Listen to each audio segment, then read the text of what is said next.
Cultivando Van Beats.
Cultivando Beats.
upset on their pick, I'm not too confident whether or not we will have a decider in the first place. Because remember, we're all college students, right? We all have exams and whatnot to study for. It can be really hard to get together to learn a whole bunch of different strats. So I feel like for their map picks, what they are comfortable with is their picks, and they might not be able to branch out too far with strats on other maps that are outside of their pick, or at least that was the experience that I had when I played back for Bradley University Esports. And I think we're going to see a similar situation here. The pick maps will go to the teams that pick those respective maps. So I agree. I think we'll go on a decider, but if we have a bit more preparation from that team, we could see a little bit of an upset and an outright finisher in that situation. But who's to say whether that will be the case or not? Only time will tell as we get into this upcoming match very shortly. I do believe that we're still, or actually, I believe we're now just about ready to go for this first map on Bank. Yoshiru, you ready for this first match? Oh yeah, I'm ready. I hope the players are ready too. I'm excited. Hope they've got their warm up going. It's a whole different story on PC versus console. I've been casting a lot for console leagues. It's a different, it's an interesting world. I will say that for sure. I would You think so. The console community, like, I can't play console whatsoever. Like, I've always been on PC, but when I hooked up an Xbox controller on PC, um, I just couldn't do it. It was wild. But let's look at the bands. We got Ying first from KSU. What do you think about that band? Like, that's really interesting. No more rushes. Yeah, Ying has been especially prevalent as of recent. It seems that it's been consistent across both platforms, opting to get rid of Ying just because of her unparalleled potential, especially with the Flash reworks that came out not too long ago, to just absolutely clear out rooms. And when you got a TDM meta and you got a Ying player in your face, it can really make things difficult. Oh But I do yeah. want to point out that we also have a Ram ban as well. Azami, of course, being pretty much standard quo. She's You really got she obnoxious. Fortnite, bro. She she she Fortnites, and then you got Solus who is just wall hacking all the technical electronics. Pretty much, yeah. Those are the basic bans for defense, but I do see I'm it's ex it's a little bit surprising to see Ram though. I mean, it Yes, makes sense. and She's strong, but honestly, I feel like she's more of a souped up Sludge or Buck. But personally, that's just me though. yeah, that's what I was thinking as well. Like on Bank, I could only see her being really useful if they go like kitchen or archives type of.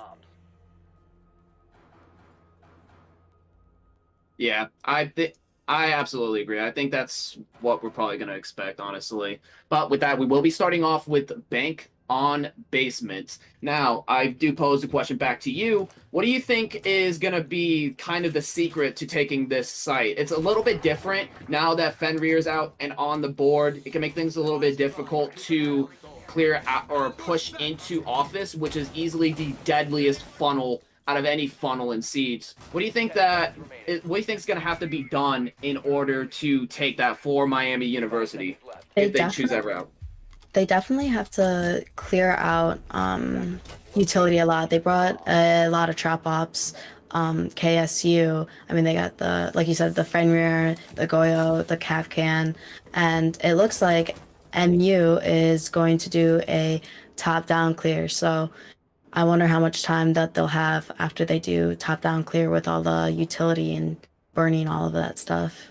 I agree. Throwing top down's a little bit risky when you've got operators like Capcan, especially if they place them deep into sight rather than on the exterior, and Mira and Goyo, who can stall for massive amounts of time. It's going to make things a little bit difficult, especially if the roamers do their job here. We're going to see Maniac take a little bit of damage here on the initial entry, having that main stairs control, but still holding out, doing their due diligence for the top down. We're not seeing a whole lot of aggression, but the Jackal Ping going to go out, going to be able to spot out your fave Yank here, still holding out by open area, but he's pretty much cut off here with not a lot of help from his teammates unless he chooses to fall all the way back to bottom square where we have Unified there. But he is going to fall back over by kitchen area, but that is going to give them a little bit more control here. Or we Oh, will see a down from below onto E Phantom, but with that, your fave Yank will inevitably get cleared out. We will see a res onto E Phantom. with Miami University coming out with a little bit of an advantage there on that initial clear. They But don't the even swing from blue see the stairs come out. blue.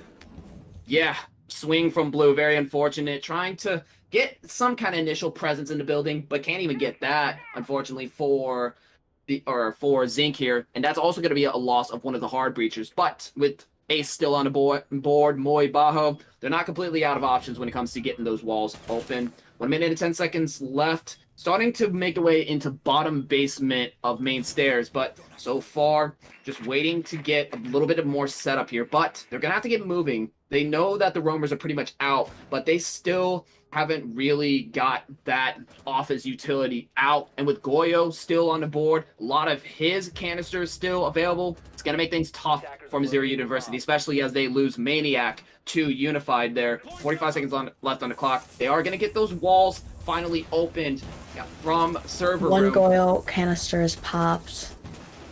Right.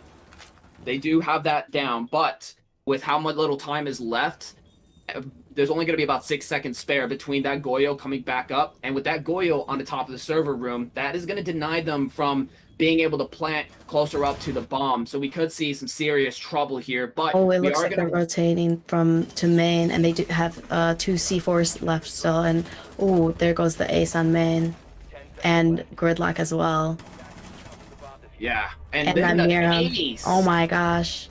Wow, Unified absolutely shutting them down from the main side. It was a smart move to rotate from Missouri, or why do I keep saying Missouri? Miami University Redhawgs, but with the lack of setup due to time loss, there really wasn't a whole lot you could do, especially when you're getting caught out by a Fenrir that is completely blocking your line of vision, whereas the most paramount in a major funnel going through main stairs with a Mira, that just pretty much set the stage for Unified to sweep that out with an ace, as we just saw there. It does look like MU has learned their lesson, because now they're bringing that Twitch. So their lineup is Twitch, Sledge, Ace, Ayana, and Jackal. It looks like they'll be doing a lot more burn this round. Oh, you got the... I cannot remember her name. Brava, yeah. Looks like they're switching all over ops. And I like to see the Brava. I was actually going to point that out when you mentioned Zinc going to Twitch. That's a really good pick because of operators like Fenrir. Being able to use an ability like that against the other team, I'm assuming you're able to do that. Maybe you can expand more on what that would look like. I haven't really played Siege in like 3 months, probably, and like consistently in like over a year. So it's kind of hard to say, but yeah, I would love to see how that interaction would play out. But we will see a pretty standard shield Mira play over by top square, a hold over by stocks. Nothing too new there from my experience in competitive, but still nonetheless very difficult for attackers to push through. But if they can get those drones through like Brava and Twitch, it can be massive for them here. All right. So far, 2 minutes, 15 seconds. No actual in-building presence from what I can tell, except for maybe Maniac over by lobby side, which can be a little bit riskier as you tend to have a top spiral player kind of holding for that one player. But if able to make the distance, that can be really good for throwing someone off, destroying that hallway push, and just creating a lot of pinches that you otherwise wouldn't have. But instead, it looks like they are doing some pressure in lobby, and we have some window play as well. They're very spread out right now.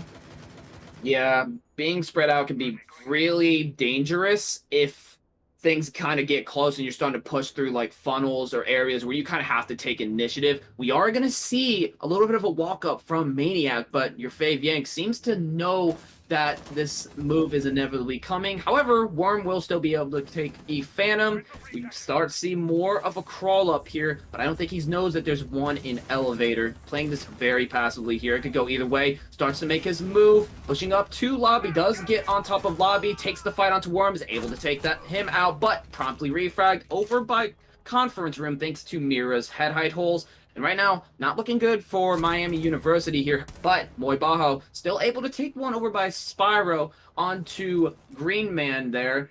Looking a little bit better, but still with 50 seconds on the clock and such massive losses, it's gonna take some time to break that apart. Your fave Yank, those shots gonna give away her position. Almost could have potentially hit herself, but not gonna do that as we start to see Moibaho continue to creep up. But the problem is with Junkie over by the rappel, if Moibaho does not survive, and he doesn't really have a good way to cover Moibaho at the moment, this could be a disastrous round. Moibaho will take a lot of damage. A nice headshot onto Unified there for a double kill. 23 seconds. They are going to be by Banana short here. That's going to give them an opening to try to go for a plant with Sneaky and your fave Yank all the way by main hallway. They do have an opening to repel in and plant. Juki going to be able to do just that, but not before your fave Yank trying to recontest. Take some damage onto Juki, but now with your fave Yank now very low. Sneaky getting very aggressive to take out the fuser onto Moibaho, and with no time remaining, not able to get the plant down.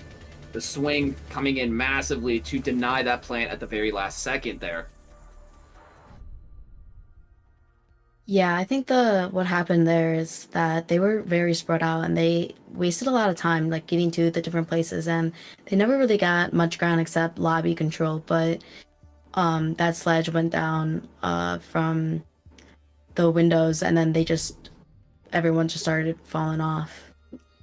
Yeah, and that control over by lobby was more of an issue that it was kind of just given to them by Kansas State University there. It wasn't so much an issue, that they were able to play it better. They just kind of had that and were able to slowly walk their way up there. But even then, like you said, it didn't really pay off as Maniac was promptly eliminated without being able to see one, or at least not without a refrag, if I'm not mistaken, over by Tops or over by Banana Hall, trying to push out from there, thanks to Green Man. So, I mean, it wasn't a bad idea, but it just kind of seemed like there wasn't really a kind of direction of what to do for that site and how to attack it. I mean, we saw players over by Top Square, Lobby, a few other kind of random places, and it really didn't go anywhere. I mean, what did you think? What were they trying to do there? 'Cause I didn't really feel like much came out of it, unfortunately. Yeah, I'm not really sure. I think they were frantic because they knew that they couldn't take square with those two shields up and with the Mira, so I'm pretty sure they thought to go lobby, but I don't think they brought the correct utility or had enough presence to go in as quick. But Yeah. this defense roam, they're very extended upstairs. It looks like they're playing very aggressive. We have the Mira and the Warden upstairs playing together. Yeah, and instead of kind of pushing that lack of presence onto site, which could be huge with only really one person over by site, Oh, we but will you see this pinch. You see the Ooh. sledge, but 1-for-1 trade. Yeah, so far, a lot of shots coming back to back here over by Office side, but with Miami University coming out as the loser there, still losing their hard breach there, and they haven't even gotten close to first floor there. And with another player still above, that's going to be Unified. Going to start a little bit of chaos here and causing some troubles. A lot of shots coming in, wall banging to deal some massive damage to Unified, but he's not He's being done. very aggressive. He's waiting. He's taken that initiative, but that initiative will not pay off. And with Zinc able to take another as well, gonna be able to turn this around in their favor, but with Worm at the Nitro from below, might be able to see one here as he hovers right next to where they are, tries to throw the Nitro, does catch E-Phantom on his way out, barely, almost got away, but not able to back out in time. Now with 2v2, still gotta make their way to first floor here, still trying to vert from above, and with one anchor, they might still be able to see some impact with that, especially with a pinch from main stairs, but instead we're going to see that diffuser come back into the possession of Zinc. They're going to play around the hatch. Looks like they're going to try to go for a drop in proximity, but with Mute Jammers, there's not a lot of information on where Worm is, and with him holding a shotgun in such close quarters, it's a really dangerous situation for him here if he tries to go for that drop. And with no flashes either, there's really just no opening to take that drop. They're going to have to either rotate or figure something out here, and they will going down to bottom square, gonna try to force this double. The line scan coming out, the Gon 6 going through, gonna make that push in, but getting caught out by Worm with the SMG-11. Juki trying to go for a plant here, forcing it over by Staff Room, but here comes Worm with the sling, a little bit of damage, a headshot to take him out. Now all up to your fave Yank, holding by the head hide holes, waiting for that plant, and with the BP down, it now just comes down to a raw 1v1 here. 8 seconds remaining, gonna have to jump the rotator, make a move here. 5 seconds on the clock, not able to spot her out, but barely catches her right as the diffuser goes down to clutch this out for Kansas State University. Why do I keep doing this? Kansas State University's third round here in a row. Defender mission successful. That round was very fought out, though. It looks like they were a lot more together. It was sad that they definitely had the hard breacher go down that first encounter, but it looks like they almost brought it back. But yeah, they were very close. I mean, that was really doable there. The push in to or forcing into kitchen was a good call, very good call. They were not really in the best position for that. I mean, Mute was able to catch one ultimately over by that little CEO room, office room, I forget what it's called, but ultimately it's still a very vulnerable position, and losing your cover when trying to plant, it can make for a very tough situation, especially when there's really nowhere to hide, and they know exactly where you're going to be planting from. Even with the BP taken out, it doesn't matter. It's very obvious where you're going to be. And it was really a timing thing, and that timing just did not work out for Kansas State University there, unfortunately. yeah, it looks like they're coming back downstairs, but this time MU brought the Twitch, and hopefully they'll get that utility burn going. But on KSU, they've brought the Warden. I'm pretty sure they didn't bring him last time. Pretty sure they brought Capcan, so it looks like they're taking more an aggressive play this time. I would say maybe more of proactive as far as like active utility goes, but yeah, absolutely, they're taking more initiative with their utility than having something that's a bit more passive and kind of playing the picks for them. But we are going to see a hot drop. Oh my gosh, we're going to see a vault run out, but Yank right there waiting for the drop, able to take one, is able to take another one down, but they are ultimately going to be able to get their footing into vault though. But with another loss, multiple picks coming out here, it's not looking too favorably here, as Maniac is still down, with E-Phantom the only one not dropping, being the only one logically to still be alive here. Gonna try to carry on that momentum, does go for the drop, gets caught out by the head height wall there, taking a lot of damage, but still able to fight on for at least a little bit longer. But the clock is ticking if she wants to get a revive here. Gonna have to take some initiative, but does not come through with the door swing to finish the job. Rushes are only as good as your ability to throw off the other team, and unfortunately Miami was just not able to do that here. Yeah, they didn't have, like, I'm not sure why, oh, they're taking a timeout. It looks like they're going to talk about what's going on. They really I'd like need to say the rush, I'm sure they could have done that rush if they had, like, maybe since Twitch didn't drop, she could have gone like down main maybe and like put some presence over there while everyone else drops. Because I mean, like, when they did drop, they did have the one man standing. Of course, he like immediately died after a few steps going out, but it could have happened. It could have happened. Oh no, there was definitely some potential there to turn it around, but I think really what kind of set the stage for failure there was just the fact that you had a player, your fave Yank, already holding out by the hatch from the very beginning. And when you have something as obnoxious as the Hibana just hissing the whole time, and especially in a place that usually does not get opened up unless there's a rush, you know, it's kind of like a dead giveaway, especially when the only cam that gets taken out is that lobby cam. There's just a lot of signs that shows that something's not really right there, and that's what I was kind of talking about before, where I said that Miami didn't really do anything to kind of draw away that possibility and distract Kansas to kind of sink in and get out of vaults. So that's kind of what really cost them, is there's just too many red flag signs that this is what they were going for, and kind of announced to the team, hey, we're going to rush, be ready because we have a Bana, so you have plenty of time to adapt. And, well, we saw just that. 10 seconds to insertion. Yeah, we're going back upstairs. It looks like we're gonna do a full site rotate again. Attackers must locate. Doesn't look like they're doing much anything different from what they did before. They had the person in elevator and whatnot, but it looks like this team, they're back together. They're gonna try for a front take and all push lobby this time instead of what was before.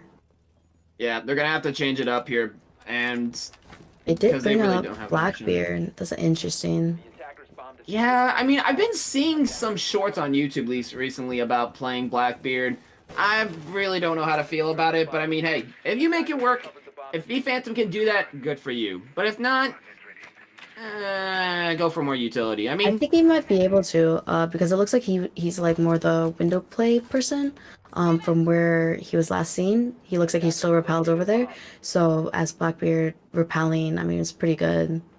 oh yeah, no, it absolutely can work out as long as you stick to that role. But I mean, you're kind of limited in that regard because Blackbeard still has that massive movement penalty, which can make rotating in the situation that things go rough very difficult, with, at least without being extremely vulnerable. Unified going to still be able to take E-Phantom there, although very closely with very low HP. The Lion Scan coming out. Mira just now getting popped up last second. Going to try to throw a nade here to possibly catch somebody. Cook that nade. Going to do a lot of damage onto Green Man here, but not going to be enough to down her, though. But with another nade in the same spot, that will be a down, and I think we're going to see that nade go through. Or possibly not. Oh, there goes the nade, and we're going to see 2 picks instead of a nade kill here with Moibaho and Juki, I'm sorry. Juki going to be able to take out Worm and your fave Yank here. Going to leave pretty much the anchors out remaining as a lot of the roam presence has been decimated after that push there. But with a minute remaining, still won over by Stock Hall.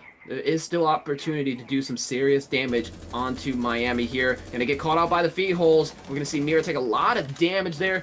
Still able to walk away, just tanking all of these shots. Am I gonna get caught out? Unified able to take Zinc. The swing onto Vending to clear him out. Now a 2v1 as Green Man still, despite low HP, able to take yet another, but stuck in a corner. Not gonna be able to make her way out as Miami takes their first round. The rule of thumb strikes again. If you take a timeout, chances are you're going to win that round. But is that going to be enough to carry further on for this map? Because right now, they're still in a lot of trouble here. And I do believe, correct me if I'm mistaken, that this is Miami University's map pick. So, long ways to still go, nonetheless.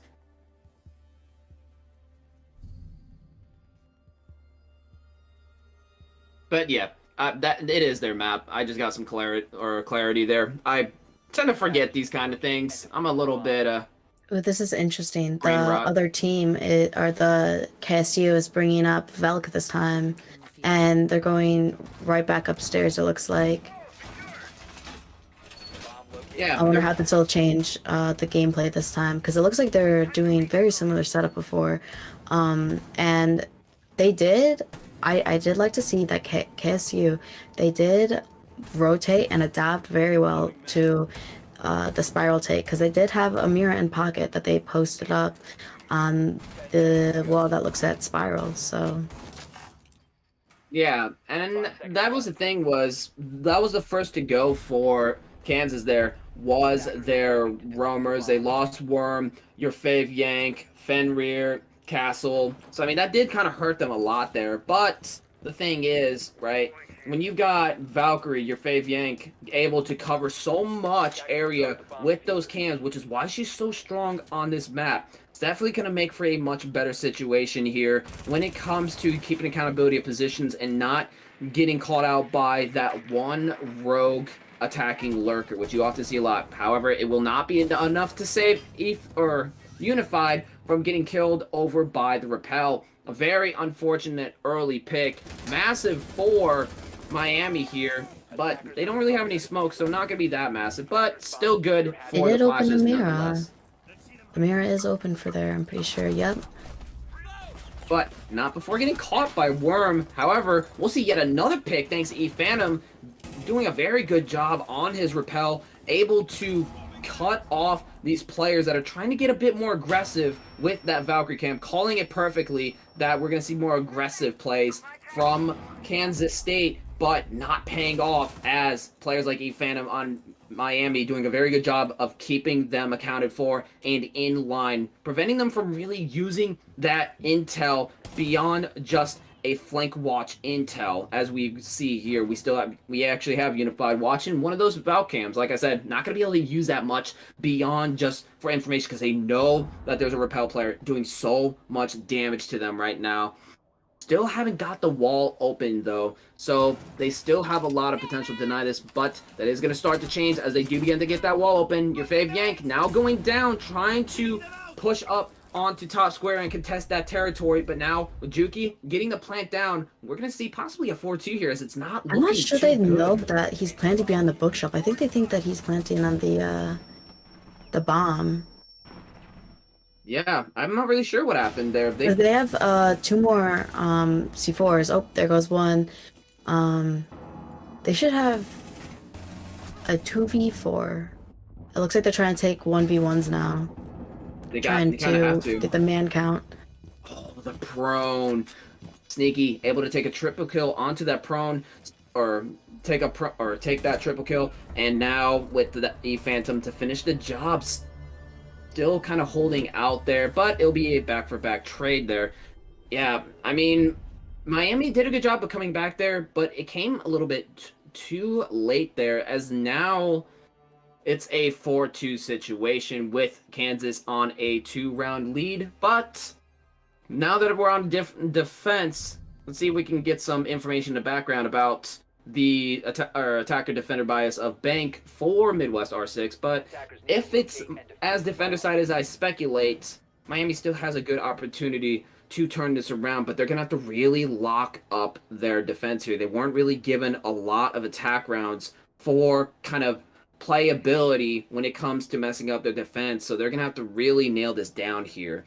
What do you think? Do you think Miami's going to really be able to have a solid defense, or do you think their attack is an indication of what more is to come as far as their rounds? Their defense will be very extended and very aggressive, so I'm curious if KSU will adapt to that and just rush site, or go through and clear them all out, because they're really extending into open area. I haven't seen this type of setup where they reinforce all of that little office room where that hatch is. Yeah, and the thing I want to point out as well, with Unified on the OSA as well, that could spell trouble for denying a push from that direction. Although they do have 2 nitros, which can help a lot, as well as ePhantom with impact grenades. But it looks like they're doing a top-down clear, so they're going to have a long ways to go in that case with how much of an extension they got here. But if they can get the vert onto that little office open area very early, they will have a good opportunity to kind of flush them out and catch them on the rotate. They just need to kind of have a kind of ladder setup of like 2-2-1, 2 second floor, 2 first floor, wait for them to kind of flush out and wipe them as they try to get out of there and back onto site. That will really be what gives Kansas a grand opportunity, but we are going to see Unified slowly creeping up garage side here. I would be really nervous if I was in that situation. Yeah, it doesn't seem like they know that he's there in garage. Did I just hear myself? I'm not sure. I think I just did. But anyway, we will have Unified playing very passively over by garage side, still holding, waiting for some further movement, but we could possibly see her trying to creep in because there's not a lot of anchors here, and she will make the move, but gets caught by the door. And that is going to be an early loss onto garage, but not before your fave Yank able to take Moy Bajo here. Starting to get a little bit of that top down, able to cut him off, but with a lot of these players mostly falling off at this point, still a long ways to go, as now they have to worry about setup. There's still Goyo, still a Cade, as well as a Cancel, which is going to limit their options here. Thatcher going to be stalled, trying to take that double doors down as they start to prepare, but the aggressive hold onto the bomb will be able to take one, and with the impact to secure it as well, that's going to be warmed down. their one and only hard breacher out the door, as well as their shield player. It's not looking too good with 42 seconds left on the board. They're gonna pretty have spread out as well. Yeah, being spread out, they're gonna have to find a way to get an opening. But with these funnels and still being a player in server, which Sneaky is not exactly ready for, takes a lot of damage here. Gonna prep a nade. Impact goes out at the same time. The swing out, Sneaky E-Phantom able to take a quad kill there, shutting down Sneaky and Green. It's now all up to your fave. Yank kind of doing his own thing, able to take one over by Redhawgs, looking for another, but there's the shotgun from Zinc to finish him out, denying the ace. Don't steal the ace, Zinc. But he was kind of going on the move there with the Goyo. You gotta get the job done. And ace ain't that important, although it is rather stylish. Oh yeah, it looks like MU's coming back with a comeback. I mean, I know that was just the one defense, but I mean, how they had it and how KSU played, they played very spread out.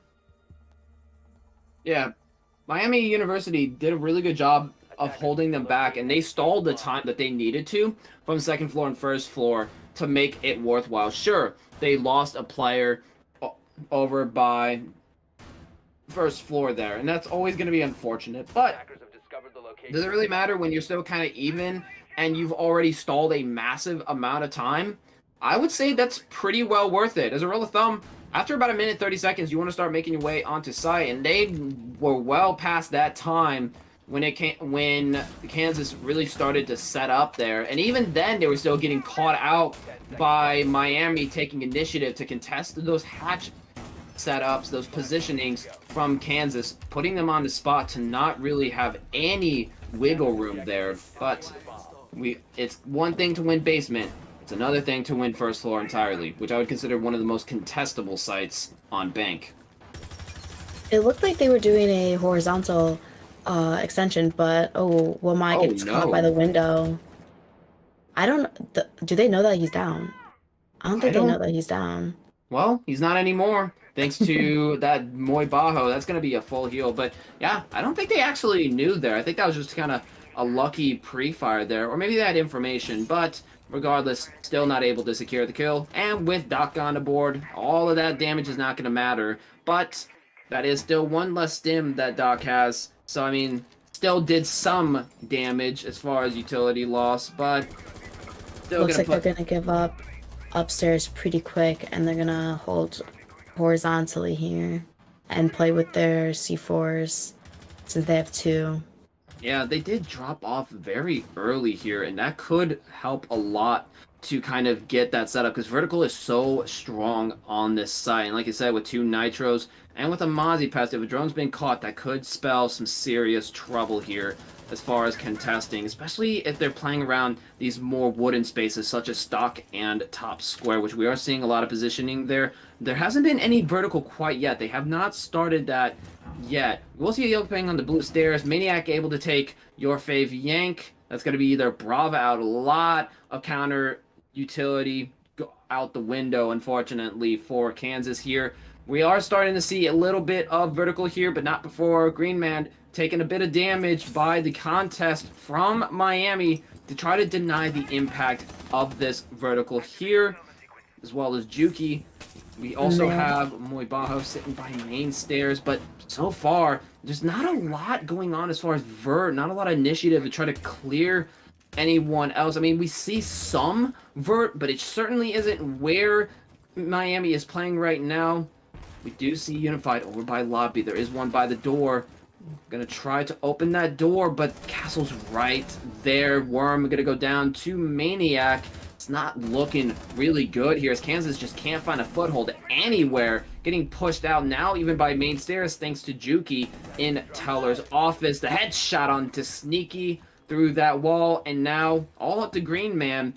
There's really just no presence that's really putting Miami in any kind of pressure here. Not going to look so good. 17 seconds left on the board. He's pretty much got one option here, and that is to make a free fall down to hatch. But before he even gets the chance, Maniac will clear him out for a flawless round in favor of Miami University.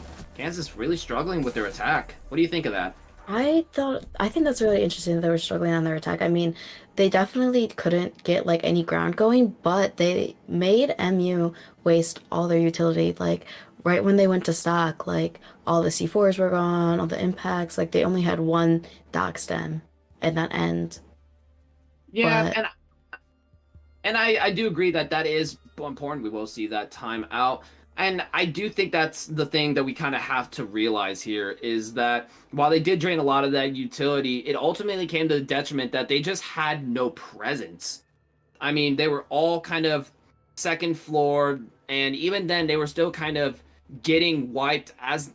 And I don't mean that derogatively. I just mean that they were very getting heavily punished as they attempted to move down the stairs, and they just could not get the impact that they really wanted out of that. Instead, losing many players. However, we will unfortunately have to go on pause. Somebody has disconnected there, so going through that right now. We're going to wait for the Kansas player to come back here. But so far, I mean, Kansas has really been struggling on their attack here. This timeout still coming at a much earlier time as there's still 4 rounds remaining. So there's a lot of opportunity to come back. They're calling it way sooner than Miami did, but this also gives Miami opportunity to win this out. So that's kind of what the problem is if Miami is able to counter this timeout, win the round despite it, it's not going to look very good for Kansas here as they're just going to be able to potentially steamroll. So it's a little bit risky to call the timeout now, especially when the momentum's still building up. But if they play this right, they still might have a chance. But winning this timeout round is going to be paramount to making that happen here. But unfortunately, it does look like we're going to have to do a bit of a rehost here. We are having connection issues for one of the players here, so we're waiting on that. But tell me, Yashiru, what do you think really are the stakes here? I've kind of given my 2 cents here, but how do you feel this timeout is going to impact the situation for Kansas State University here? I think they'll probably come. They will probably get a comeback here. I don't know. I mean, they've been really good at wasting utility for MU. It's just getting their footing going. I mean, Brava, it looked like she was trying to do something because she kind of just jumped down square trying to make something happen, but inevitably got fried by Womai and Archives. But it looks like, I mean, like they seem to know like where they're lacking, and they're trying to so after this pause, we'll see if like they come back or not. Yeah, and I think that's an important thing to kind of expand on as well. That Miami is doing a really good job of not giving themselves away to Kansas State University. They're not giving excessive opportunities and openings to kind of punish, that investment in denying them. That's what's really hurting Kansas State University here. They are getting that utility waste, but it's not seeing any impact as far as control, right? And I think this really comes down to entry as well. We're not seeing a lot of entry as far as getting the control that they need. Like they're not able to get into the rooms that they have to, and that's really causing them a lot of issues here. Because ultimately, as an attacker, at some point, you're gonna have to start taking fights and forcing your way in. Nothing comes for free unless the positioning of Miami is really jacked up, which that has not been the case. I mean, it was a little bit concerning when they had very little players anchoring for that extended roam. I believe that was their first time playing first floor. I might be thinking of Kansas here, but Yeah, that was the first time the MU has only done two sites, if I believe, like the downstairs, and then they just went through this one, so they'll have um yeah, like I think four, I think it was the five, basement site. six. Now that I think Yeah. about it, because I remember they had a lot of people over by third floor first floor, rotated down. But like I said, they're just not giving Kansas any openings here. And I think that really Kansas is going to have to take the fight to Miami here. Otherwise, they don't really have a good chance here. But, I mean, with this extended timeout, they've got plenty of time to really think this out, figure out how we're going to do this, what we need to do, and where we need to go. Because, like you said, there seems to be kind of a weak focus, if that's the word that I'm looking for there. And you've kind of brought up with Brava jumping down top square, and I think that's a really big problem potentially that could cost them heavily, is having what I like to call individualism syndrome, which when I say that, I'm referring to players that kind of see the gravity of a situation and kind of just do whatever they want to just make something happen, just force it, no matter whether or not their team's behind their back, regardless of whether the situation really calls for it. They just kind of go for it. And I don't know if that's what Bravo was doing there. But Bravo did have Sledge with him, so Yeah. I think they were trying to do something, but Bravo got a little ahead of herself. Yeah, that could And just be a misplay of coordination there. Absolutely. yeah, And I hope that's the case, because nothing seems to destroy teams more than having individualism syndrome. That I think that destroys a team, because that just shows a fundamental lack of coordination when you just have players kind of doing whatever they want without really accounting for it in any way, shape, or form from the rest of the team. But like you said, with Sledge being there as well, I don't think that's the case. But regardless, it's just more of a lack of bringing the fight to Miami. And if they can do that, which they're gonna have to on a site like second floor, there's very little space you have to take to get onto site, but with each little bit of control you get, you really often pay the price with a violent exchange of rapid trades and a lot of util setup. And it's about keeping your head on a swivel just long enough that you can really take the fight to the defense in their own grounds and then promptly planting after. yeah, it's interesting seeing MU over here. They have like very similar setup to KSU, playing aggressive, playing in the hall. This pretty standard default stuff. Yeah, I believe this setup They're not originally bringing came. Amira, so they're bringing the Doc instead. So I'm curious, like, what their op choices are, if they're going with like strats and only strats, or what. It's hard to say, but we will see eFandom and Juki able to take two here very heavily, punishing top square, able to recontest that space and take it for their own. Very devastating losses for Miami, for Kansas here, as they still have no top square control. This is what I'm talking about. You got to be ready for a violent exchange at every turn. Even something as simple and trivial as what top score should be, it's still just a massive open space, and they had it for a little bit and then immediately lost it, and it looks like they might lose it again with Sneaky taking a bit of damage over by the head eye holes, trying to take top square control, still being denied by those head eye holes, and with Maniac all the way by below with a nitro in hand, this could spell disaster, but not before Worm able to catch her out, trying to push up through top, or to push up to top square. That makes things a little bit better for Kansas, but they still need to get in. They need to get into top square. They still have nothing. I mean, they don't even have stock. Top square, they have nothing right now. This is what I mean when I say you at some point just gotta take the initiative and say, okay, let's send this now. And they're just not doing that. It's really dancing on eggshells. And those eggshells got thorns, because every time they step on one, it just hurts. And there's another thorn. Worm going down. Sneaky now over by top square, but still very compromised here without cover from the head eye hole. Sneaky gonna go down, as well as a prompt take against Sneaky from eFandom. I mean, we saw no room control there. What is happening? It looks I'm like they very worried. tried with Osa, but then Osa got picked off. Because I mean, they had like it looked like they almost had square, but I think the shields got impacted, or they were taking gunfights with the shields.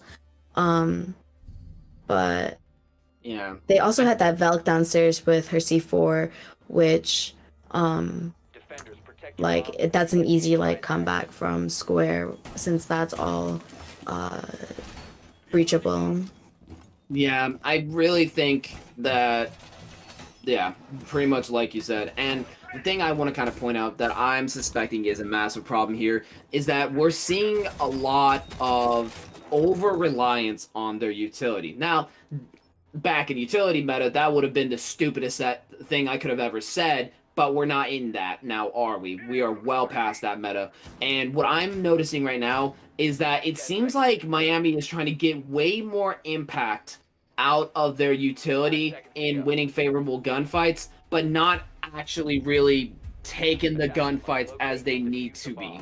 And I think this is where they are losing out so heavily here, is just that general inability to kind of properly capitalize off their utility. That Osa shield should have been a massive thorn, and being that far pushed up, especially with some by head eye holes, you have someone take control of archives, you hold by top square stairs. That should have been a very tough, clearly taken space for Miami, and I just didn't happen, despite also getting huge impact out of her shield by being able to push up as far as she did. They do, KSU does finally have blue control, but I did see that when they were flipping cams, I'm pretty sure they know that Twitch is down there. Yeah, it's only as really good as your ability to get into server room. It is a nice, fast access, not having to deal with square, but with a player over by blue stairs, and or actually that would be Twitch, still going to be over by blue stairs. Fortunately, with that castle and the fallback, she is going to have server room all to herself. But here's the problem: who has diffuser? She does, and who's with her? No one. And that's a really scary situation. It's good if they have like a kind of bait and switch, right? You smoke off, you go for a plant, and then you have players sweep in from vault, but I don't think that's what they're going for here. And we will see Maniac gonna take it, or able to take out your fave Yank over by open area, not getting really cleared out. I mean, like I said, it's just spaces are not being contested here. I mean, open area, he just kind of walked into that, unfortunately, and I think that was just really not being prepared there. And same thing, the Vaultin gonna be able to take another Maniac trying to take out Twitch here. You got to, by bottom square, push this castle. Unified gonna be trying to do take just that, taking a lot of damage, gonna be able to wallbang, get some heavy damage on the castle, finish him off over by the holes or in the breach there. Unified gonna be able to pistol whip him out thanks to that, but with the damage already being done there thanks to the open area play in part to him, it's now looking a little bit bleaker there as they're at a person disadvantage and they still have to get in and try to plant here. We will see Unified try to walk away, and she does have a potential opportunity to go for a plant here, but her team is just not with her. If they want to get this plant down, they need to displace Vault and office area to give her an opening, but instead we are going to see her go down from the canister thanks to Eve Phantom, and with that they have no access to diffuser. They're gonna have to walk in the flames in order to try to get a plant down here. But with 13 seconds, they still gotta get control, which they're not gonna be able to do. Moibo going down, and Sneaky and Green Man getting finished off here. There's a lot of potential to go for a kind of switch swap kind of play here. Make them think that was a vault, and then plant by office area and completely throw off the positioning of Miami. But that just didn't happen. Really not a whole lot happened, honestly. Miami doing a good job of locking it down and not really allowing Twitch to be a rogue element, keeping her accountable while still putting up with the rest of the team. Oh yeah, for sure. It looks like KSU though, like they seem to like have an idea of like how to attack, but they're just not all coordinated and together. Because like every time I see them, like there's always like like two, maybe three of the players that are just like super spread out, and then if they are in groups, they're like very split up. Like I'm not sure where they will come together and pinch out anyone. Um, but Yeah. I mean, you do have, and yeah, like you said, you have these small groupings, right? Like you'll see two players push together, which I mean, sure, whatever. That's coordination 101. You want to have a refrag set up.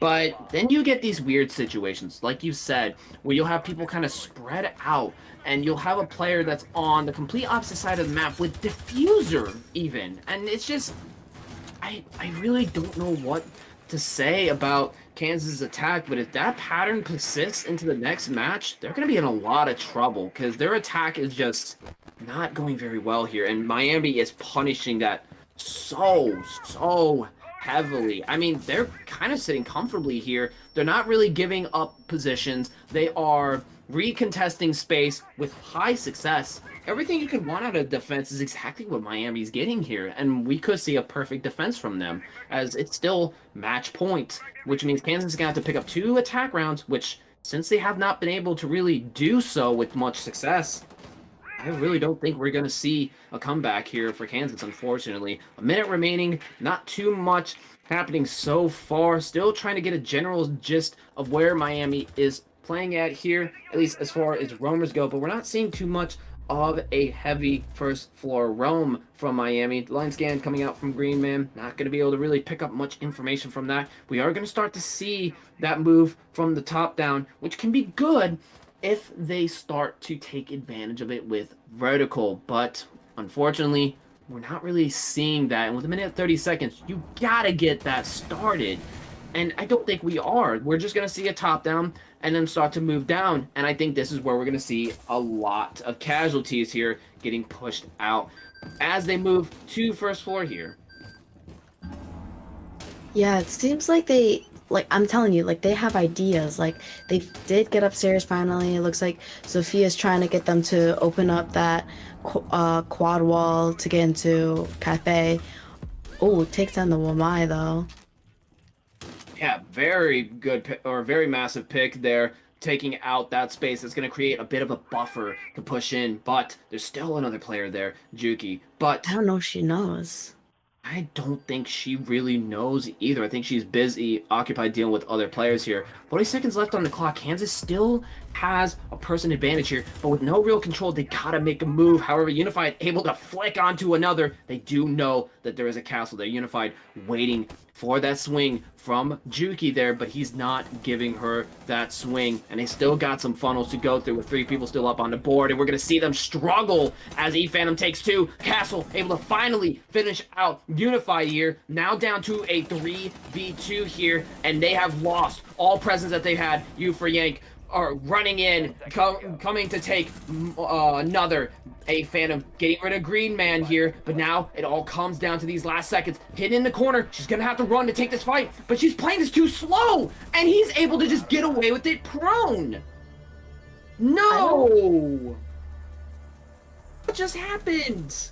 I don't know. That was a weird ending, in my opinion. Like they had it. They almost had it. Like the Zofia and the Twitch, and Lion on main, like they had like something going on, and then Zofia got picked off, and then Defuse got lost, and over by like Square Kitchen, where I'm not really sure why the diffuser was over there, because everyone else was over towards like main area. So You know what I think really happened there, honestly? I think the execute's what happened. You had a lot of kind of these picks from kind of overextending a little bit from Miami, but no real actual focal push.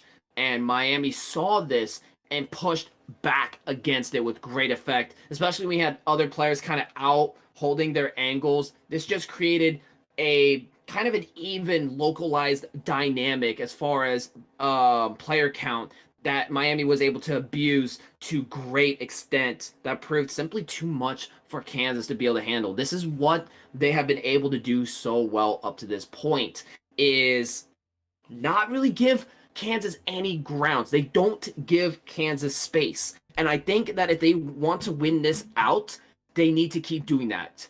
And I think Kansas really, they need to figure out, how do we get space? What do we need to do to get this plant down? Because really, if I'm being honest, I feel like Kansas doesn't have the answer to that question. And that is a very serious problem if they cannot figure that question out. And that's going to be especially so for Skyscraper. But because, I mean, Skyscraper is just one of those maps where you cannot just funnel one way, which we've seen Kansas do a lot. They will either fully commit to their vertical or fully commit to horizontal, although more often than not, horizontal under attack, and you cannot do that on Skyscraper. Skyscraper is one of those maps with so much verticality and also so many nooks and crannies to push through that if you do not at least offset one of those fronts enough in order to push in your actual push from the other way, you're not going to get anywhere on Skyscraper. And this is what Kansas struggled with. They have struggled to create space. They have struggled to displace Miami. And this is going to be a dangerous situation when it comes to attacking, as this is going to give them plenty of opportunity. And here's the thing. Even if, right, by Kansas is able to force their way in on one front, I'm calling it right now, the other unaccounted for front, whether it's vertical or horizontal, is going to nail them on the bed so hard when they try to execute and get a plant down that they are going to be left blown to smithereens. I mean, that's at least what I think. Yoshiro, what do you think Kansas has to do here? Kansas will win this because I mean, like Kansas, Really? it's their map pick, right? So maybe Bank is just like not their thing, but I mean, like Skyscraper, it is like a busy map similar to Bank, but I mean, it is a completely different map, I and will give you individual arguments of for that. themselves. So maybe KSU will pull something out of their pocket. That is valid. Attacking that map or attacking Bank is so weird. It is a very awkward map to attack. It's kind of like Border for the first floor sides. It can be very awkward. So I do give grievance to that. I will agree with you there. This is a totally different attacking environment that we're dealing with here. But I still think fundamentally that inability to gain control, especially on a map that's now even more defender-sided, I do think that Kansas is going to have a serious problem there. But keep in mind, though, they still did relatively well on their defense. And if they can get a 6-0 on defense, then at the very least, they will be going into overtime match point. But taking one attack, they win. But that's the thing, though.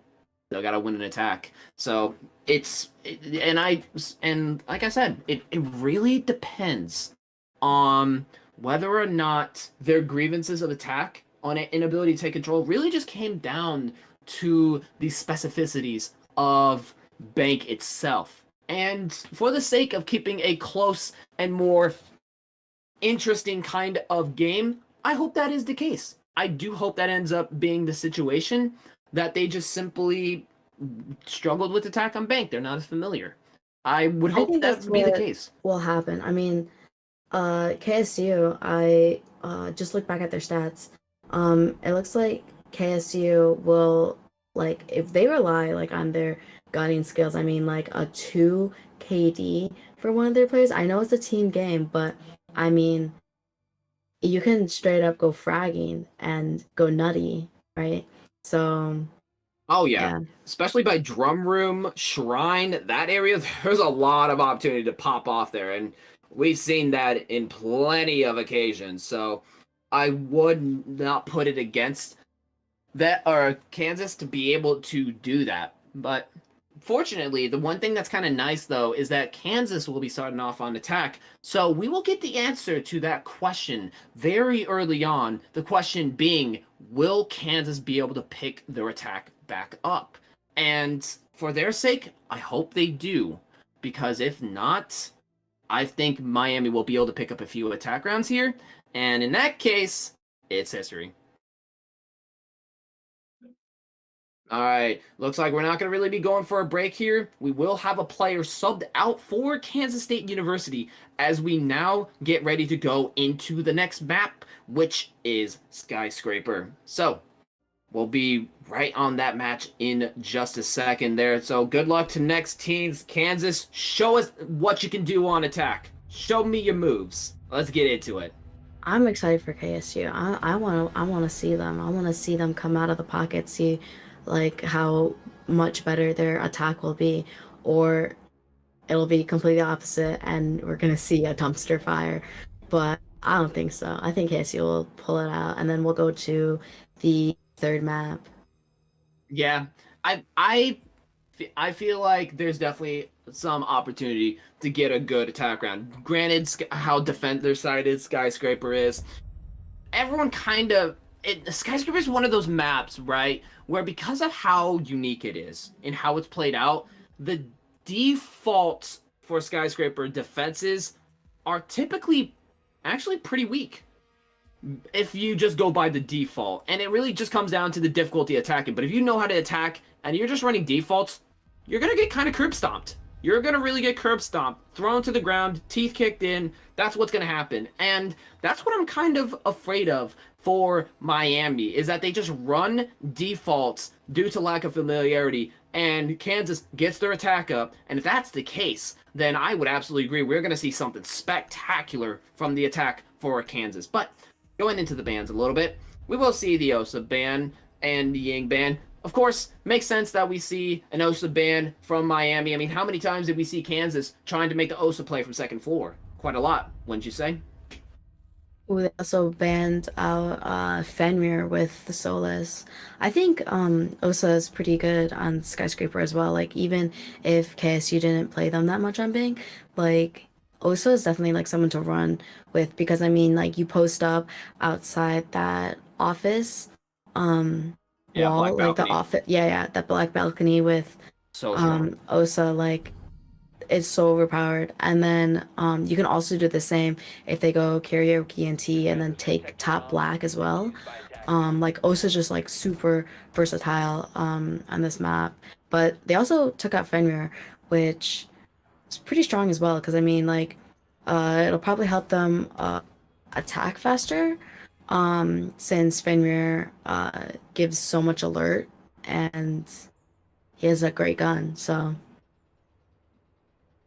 Yeah, no, absolutely. He has a very, very strong gun, but unfortunately, Fenrir off the board. It's going to make things a little bit tricky, as we did see a lot of Fenrir plays here, so it's gonna be a bit of a challenge for Kansas, because we did see that played out a lot. Miami very much targeting their bans heavily against Kansas, and if you can't really have utility covering your back, or at least your front, at least with Osa anyway, it's going to make for a tricky situation when you have to now take more raw gunfights, and there's really not a way to kind of cheeky your way out, which I think is exactly what Miami's trying to go for. They're trying to pressure Kansas to force gunfights as much as possible, to force these control situations with minimal utility, and I think that's what is going to hurt them a lot here. I think We'll it's still so interesting. I just have to point out, like, the Velk, she's playing downstairs, but oh, the run up.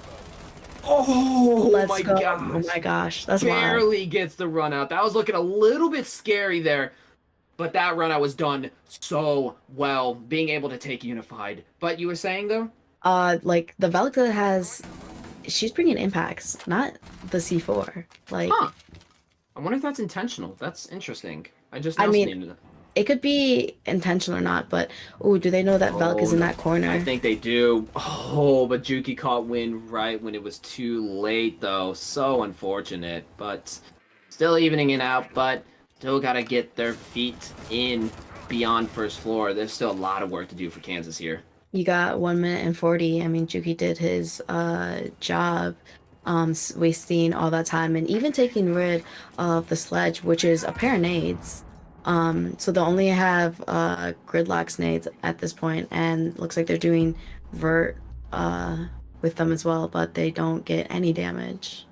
No, they kind of just threw those straight, kind of just, hoping that they'd be able to catch somebody there, but that just didn't end up being the case. And now here's the difficulty for Kansas, getting that presence close to on site, and that's where I really fear for them. Are they going to be able to do that? We are going to start seeing push out, but the retaliation from Maniac contesting that gaunt or Geisha position there. And we're going to see another one. Maniac able to take a double kill onto main stairs here. Sneaky trying to push up, trying to get a refrag. A lot of flag there. Don't know if that's the lobby or not. But with that, we will see another pick from Maniac for a triple kill. All up to Sneaky here. Still by main stairs. Waiting for someone to overpeak here. Trying to make a comeback here. Gets swung right as she rotates down the stairs. Getting a lot of pressure onto her here. 25 seconds left. We are going to see a bit of a chase here as she now rotates over to west back stairs here.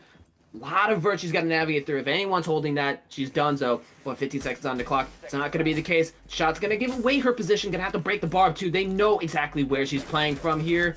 Going to see a little bit of head high plays from E Phantom here, taking a lot of damage, but still not down. Maniac is just running through it. Keeping a dang there.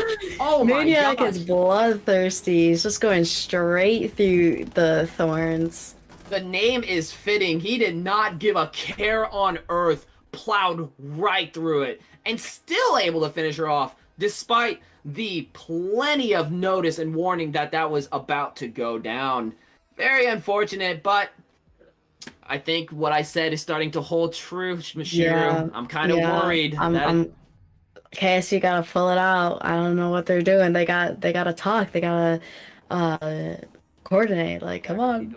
Yeah, KSU. It's a little worrying here, but I will give them grievance. It is still a very defender-sided map. It is the first round, and from my experience as a competitive player, once again, proudly, kind of not so proudly representing Bradley University. I did drop out after all. Awkward. But regardless, from my experience, the first attack tends to be a fluke here, and perhaps that is what the situation here is. Maybe that was just a fluke, kind of warming up, but I do want to say that they did end on attack for the last game, so they should be plenty warmed up in that regard, but it could just be, they haven't really practiced this map in a good minute. They know the map. I mean, it is their pick after all, but they're just, they haven't really warmed up the map as much as they should have. I don't know. It doesn't seem like they knew like what was all gonna go on and what the plan was, but NU, their setup is extending into drum with Fortnite girl Azami.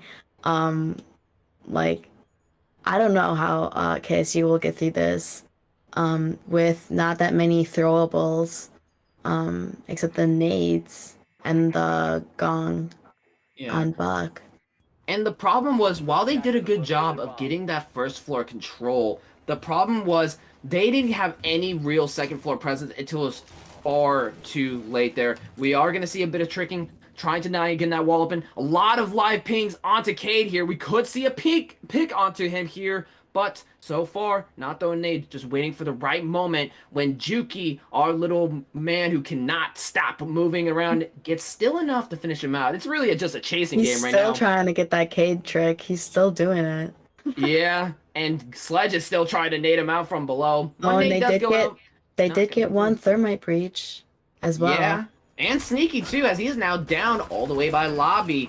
That horizontal push or that vertical push not going very well, as we'll see another one. E-Phantom able to pistol whip out Scoozy here, not looking very good here for Kansas as they are losing the vertical front here, which is not what you want when you got two nitros on the board. Izami going to try to cut off Sledge here. Zinc able to take another player here, but Unified will be able to get that refrag eventually onto E-Phantom, but not before Maniac able to take him out. And now it's up to Worm. He got the wall out, but pretty much the entire round just played out before his eyes against him as his team gets taken out on the vertical. And now he's going to have to find some way to get in somehow through a very dangerous funnel where you want several people to be able to kind of tank the punches and refrag, but that's pleasure's not going to be available to him. Taking a lot of damage, but Maniac will be able to finish him out from that angle onto the window. Phantom and Maniac playing really, really aggressive as well. Phantom literally, like after he got the 2 picks, like he's just going on still. He went through bathroom, he's running a marathon, and Maniac literally being a maniac and swinging everything. Yeah, he is playing very, very well so far. I mean, and he's showing no signs of stopping. But now I'm getting really worried for Kansas. I wanted to give him a benefit of the doubt and say it's a fluke, but I'm starting to think this is not a fluke. I think we are going to see a pretty strong win for Miami. But who knows? You know, you still got to win one attack. And I always emphasize that. In higher level competitive, you tend to see these 6-0, 6-0 situations brought to overtime. It happens a lot more than you would think in higher level competitive, especially if you watch like Blast or, you know, invitationals, majors, you know, stuff like that. Especially in the earlier years of Siege, this was a very common occurrence. But with attack changes, maybe not so much anymore, as you can quickly switch your operator at the drop of a dime, which can really come to the detriment of a defense if the other team gets too much information about what you are running. So ASU's bringing the Ram. It looks like they're gonna go for a vertical type of push. So hopefully they'll get that ground and that pressure upstairs. Oh, and look at that. They got the Maniac pick as well. They got the first pick. yeah, they took down the menace of this game so far. That's going to be a massive, massive pick for them here because he has been able to do so much unrelenting damage. But with him off the board, it's going to make things just look a lot better for Kansas, not having to worry about him as much. But it could be that the other teams just haven't had the opportunity to pop off because Maniac has took their place. So we could see another big riser here that could be a thorn on Kansas's side here. But still, taking an early pick like that, taking a Nitro off the board, and a potentially very dangerous player with a shotgun is a massive pick for them regardless. We will start to see them push into Geisha. Unified getting that control, but we will see Eve Phantom trying to take a pixel angle to contest Geisha. Not going to be successful, and Zinc will be able to get warm out. Eve Phantom going to be kind of stuck here as he tries to fall back, but Miami will not be able, or they will not be able to catch Miami out here. But we will see 2 picks back to back as they recontest that space, able to bring it down to a 4v2, completely demolishing the ground that Kansas had established at this point. And that was 120 and significant disadvantages here, and no real presence. Once again, like I said, if you don't have control of the fronts, or both fronts to some degree, it's not going to look very good for you. And that's exactly what it is.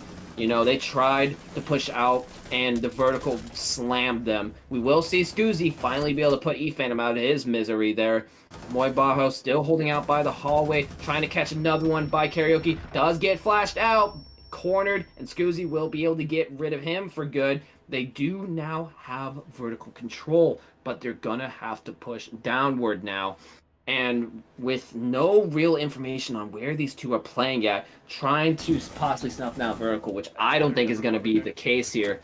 It's not looking too good, especially with the limited vertical that they have available to them. We are going to see Liana drop, but that mute jammer, all of that utility, is starting to really be a thorn for Kansas here. Gonna see some flashes. We will see the drop. Scoozy able to take a triple kill here. Now looking a little rough for Miami instead, as she now initiates the plant. Green Man holding the hatch, waiting for the push in that direction. But Zink is gonna be rotating out. Scoozy gets off the plant, reinitiates. 5 seconds remaining. Is Zink gonna be able to stop her here? He's not in a good position to contest this.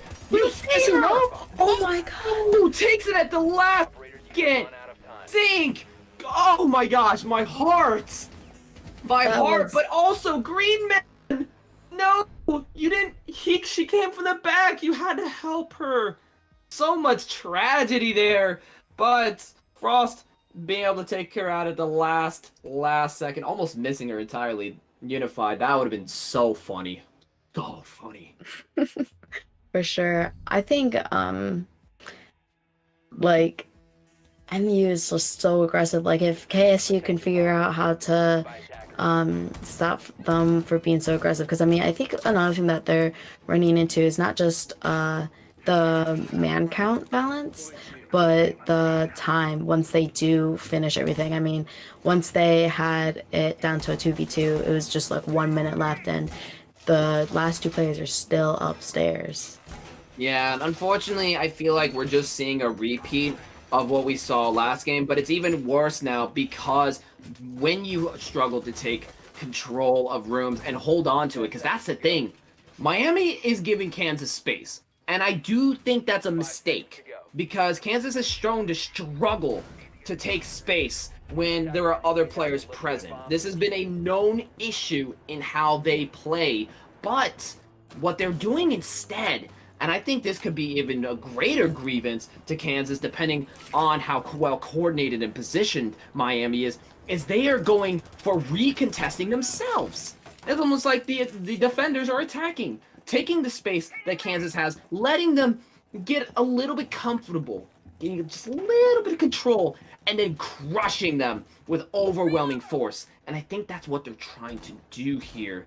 But I'm thinking that Kansas might be trying to extend even further out to counteract that, with Unified trying to push out beyond side entrance, but with Valkyrie holding out by main lobby reception here, could spell trouble if Yana's not ready to take this pick. And with her being alone, there is no refrag, so they could completely lose this space altogether if Unified doesn't play this right here. Oh yeah, they're having so many of the same problems as before as well. They're all spread out, like no one's even together at this point. I mean, it looks like they're like trying to coordinate, but they're just doing it all alone. I mean, like you have Lion and Buck up on the balcony with Finka, which they do get a pick. Um, but they're just going by themselves. Yeah, and unfortunately that looks like it'll be an outlier, like you said, with Juki gonna be able to take Unified in the process. There's that vertical front now just completely gone. That's gonna give a lot of free reign for Miami to kind of push out from stairs however they please. That's a whole new set of positions that they can hold on to, which is just going to make Kansas push out into one of the hardest sites even more difficult here, especially now at a person disadvantage.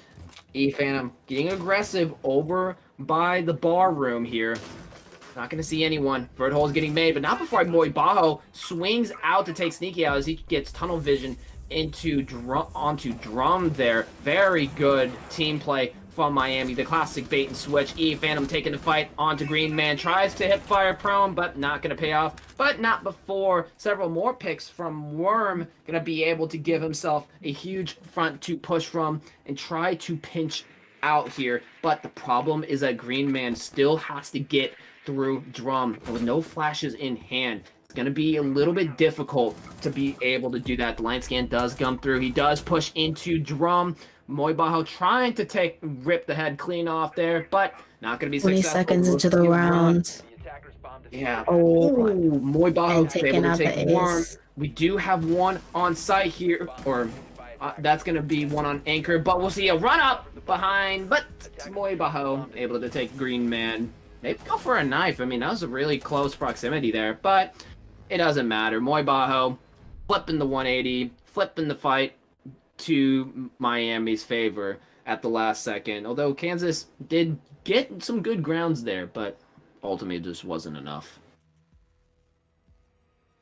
Yeah, I think MU is just being like overly aggressive and just like pushing their limits at this point, because KSU is just letting them. I mean, Phantom swinging again and again with Zinc on the and Geisha doing the same stuff,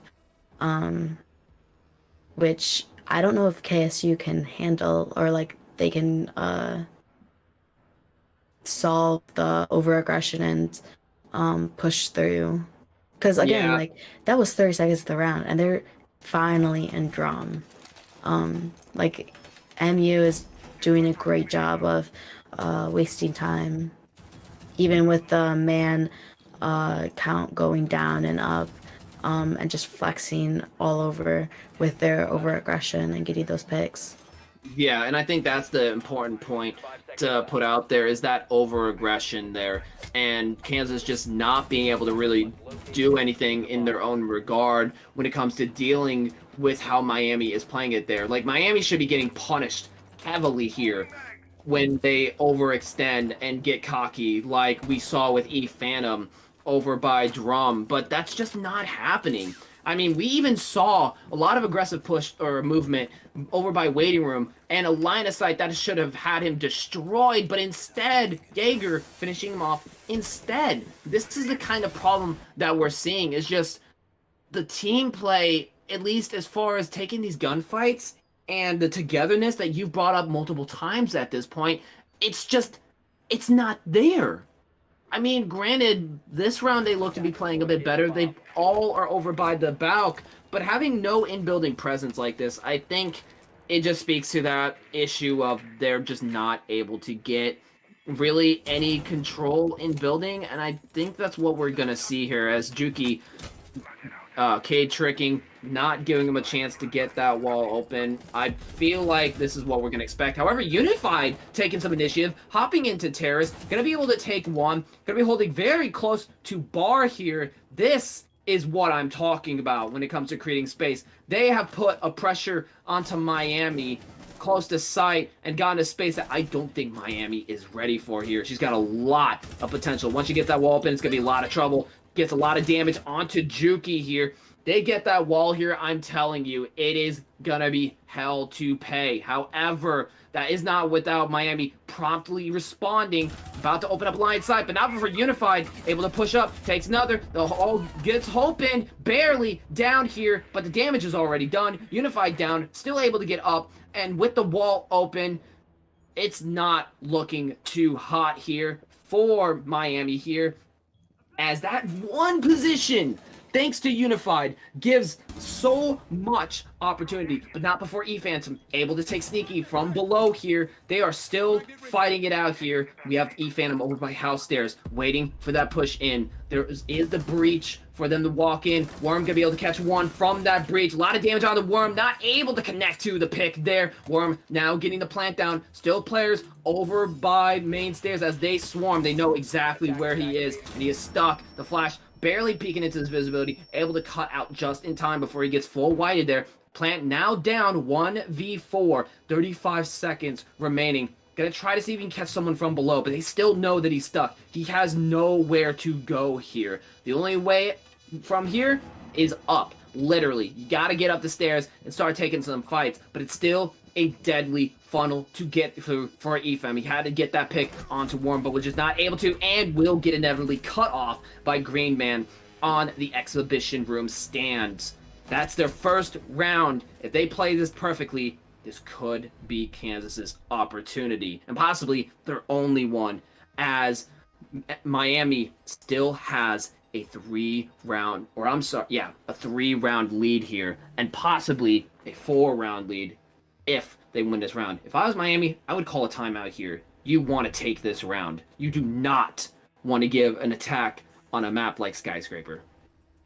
I don't think they're if KSU continues to push off Unified and get the ground as they did and just be initiative and get in the building, I think that KSU could bring at least this last round back, and then it would just be defense, which I would be very curious what MU will do with defense, because I think KSU and MU have pretty similar defense styles where they're very aggressive as well. Going for a very interesting setup here with popping the whole wall open. Is that standard? I've never seen that before. I've seen the one that goes in between site, but it's an feed holes or LOS between there. But hey, I appreciate it. I mean, the way that they're doing it, if it's open, then they can't plant, then it's a double-edged sword. What an aggressive setup from E Phantom for a very early pick onto Unified. That's gonna be Jackal down. Miami, yeah, they're wanting it. Miami playing some mind games here with these crazy setups. I mean, you got two walls completely blasted open. You had a shield on the door running out to the balcony. Second Unified tries to repel in.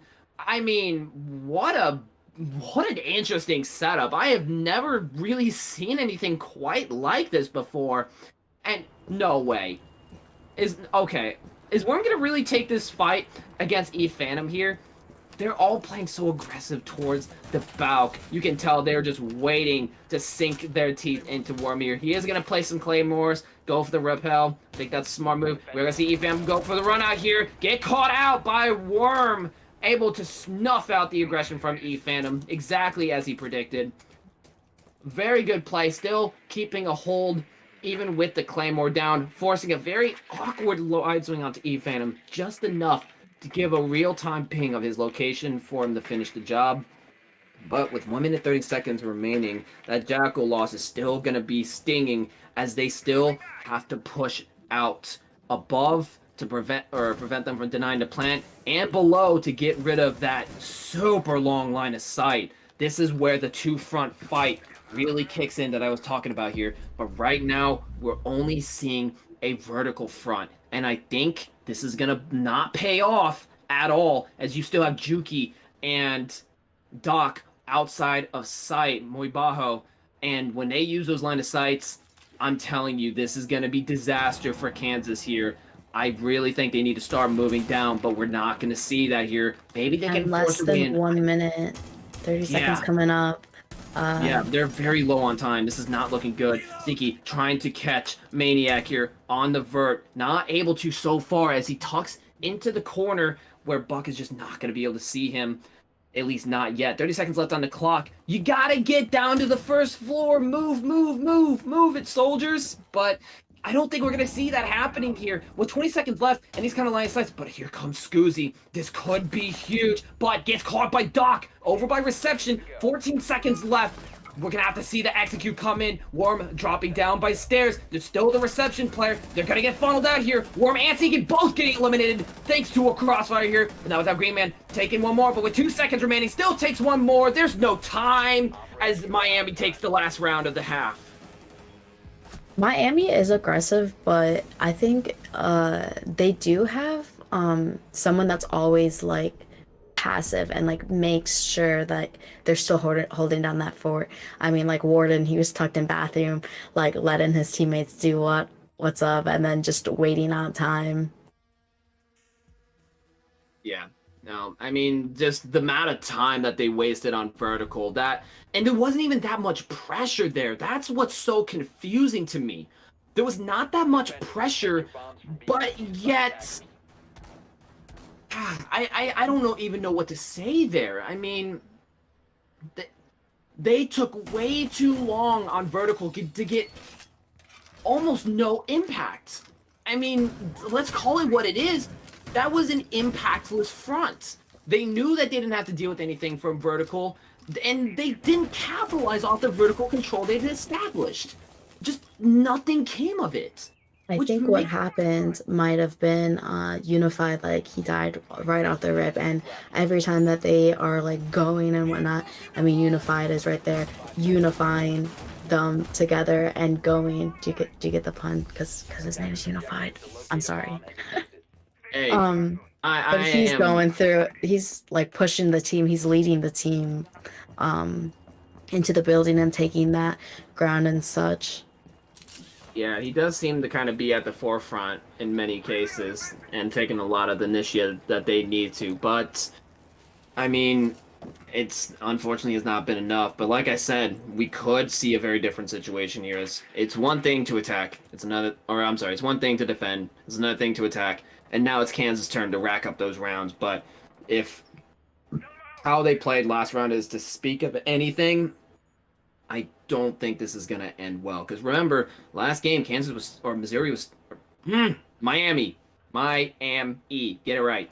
Miami was still able to pick up several rounds on attack, on their bank, which I do believe is still defender-sided. And if they are able to do that same thing here, then Kansas, unfortunately, is history here. We're going to see Unfinished holding very aggressively over by Exhibition Window. Going to get a bit of damage on the Juki. Not able to finish out the peak or the kill here. We're going to see Phantom get flushed out, unfortunately, though, as Kansas still continues to deny them and put on the pressure, but not without Zinc and Juki able to take out Scoozy and Worm here.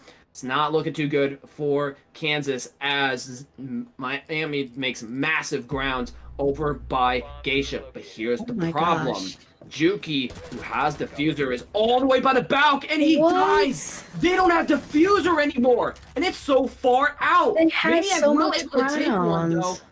But this is a really bad situation. You have 2 players by Exhibition. Diffuser is now down. This is a totally different situation in which now they're going to have to rotate all the way around, and it's not even about sight anymore. They have sight control, but you know what they don't have? They don't have Diffuser. And with a minute left in the round, if Kansas plays aggressively to deny this Diffuser, they will lose. And I think Kansas is going to realize the gravity of the situation when they get pushed out here. As Green Man walks in, takes one VIP clearance. There's going to be another one, but not able to take that pick. Now a 1v1 refrag thanks to Maniac here. Unified still knowing that they do not have Diffuser. Going to be holding by Office. And with not enough time to be able to rotate back to site and grab Diffuser, going to have to take this fight here. That is the only option here. And I think Unified knows this very well. And is not going to give the pick. Holds out in the open. Able to take the pick on the Maniac as Kansas is able to win this out on a massive flub from Miami.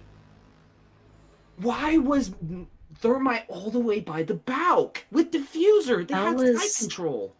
Wild. That was a crazy round. I mean, like they were going on so much motivation. They were taking the ground. I mean, they had Geisha. They were getting those picks in karaoke, and the Diffuser's all the way over by a Samurai, man. Like, not even inside the building. It's over on the Belk.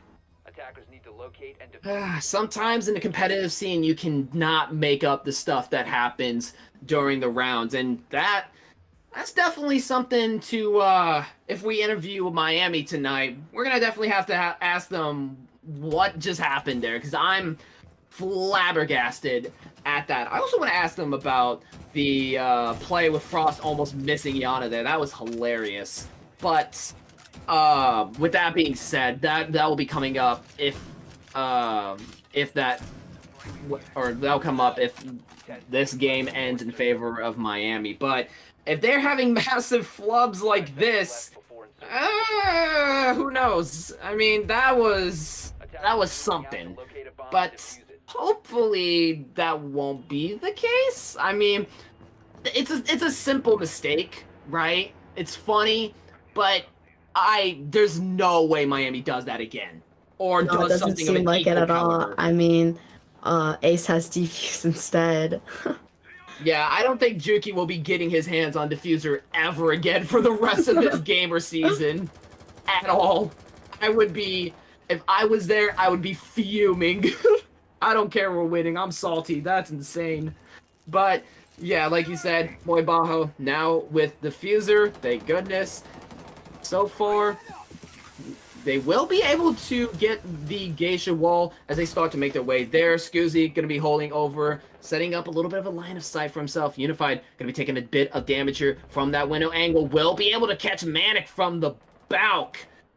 That's going to be quite a considerable loss, as that is going to be their only set of nades now off the board, especially with a minute or into the round only. That is a serious loss. However, Zinc will be able to get the refrag onto Warden. That's going to make things a little bit tricky when dealing with Juki's barrage of flashes when it comes to the execute. And here comes the repel as they start to make the move in from Geisha's side. We're not seeing a lot of vertical play from Kansas, though. There is one player below, but considering they only have one Nitro off the board and not the most amount of intel, it's hard to say what kind of impact it'll have. Although they do have 2 BPs, which could set them up for a Nitro kill here to deny the plant. But the only Nitro player is now dead, thanks to Phantom to clear him out. Lion Scan coming in as they start to make their way over by meeting area here. Juki taking a lot of damage here, but not without 2 picks back-to-back from Phantom and Zinc. The refrag from Worm, now a double kill. 3v1. There's still one by Mezzanine trying to push out. He has no idea there's a player there, but still catches him anyway.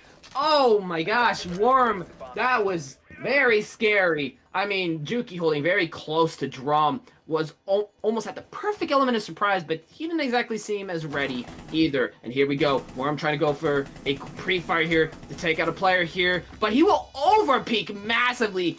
Phantom to get eliminated by Worm, now down to a 1v1, but with 20 seconds left on the board, he's gonna have to go for a run here, but here's the problem. It's a vault. That is not easy to push through. The Claymore and Moy Bajo both catching him back-to-back, creating a very unfortunate situation in which he had no way out.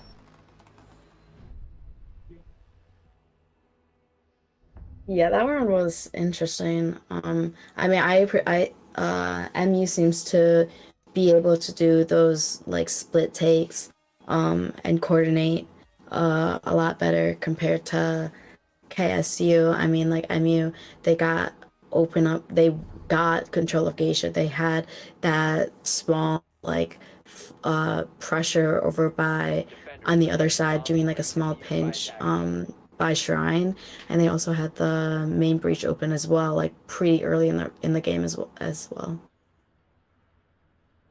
Yeah, and so far, I mean, the fact that Miami picks up an attack round so early on, this is bad. This is really bad for Kansas here. I mean, I really thought that, you know, they would be able to lock up their defense, but if there's one thing you got to know about attack, you pick up one round, because here's the thing though, right? The hardest problem of attacking is figuring out what works against the defense. But the problem is the steamroll effect.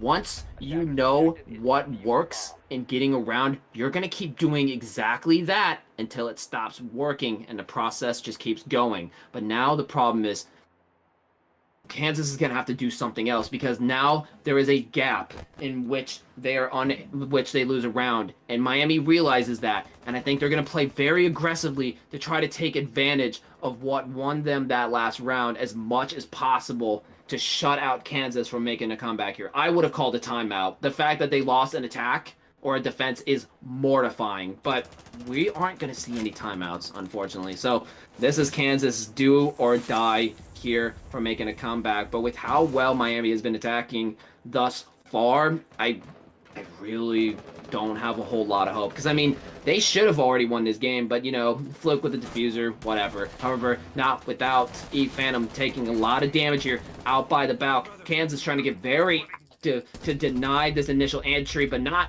without Zinc able to catch out Worm over by Karaoke? Yeah, no, T-Room. Gotta be able to catch one out by T-Room. That's gonna be that initial entry, that opening for the rest of Miami to really work their way in. And with how much emphasis Kansas has invested into that initial entry denial, that is going to be a considerable loss. However, 1 minute and 30 seconds remaining, they do have the ability to start falling back on the site. And with 4 people on the board, that's not too bad. But we have Valkyrie going to start falling back all the way from backstairs. A lot of presence from Miami holding out there. This is going to create a buffer for Kansas to start getting more comfortable in their positioning here. Buck with the Gone 6 just waiting for the right moment to strike here. We're going to start seeing a lot of contests, but not before a flick onto Waiting Room to take out Juki there. That's going to be one breacher. However, we'll see a double kill back-to-back to take out a lot of players there, with Phantom to take Unified as well. Now all up to Sneaky. It's that infamous house stair scenario, but one pick in, another pick out, as Miami finishes this out to become the winners of tonight's matchup. Kansas trying to make something happen, but just can't do it. Their attack proving insufficient.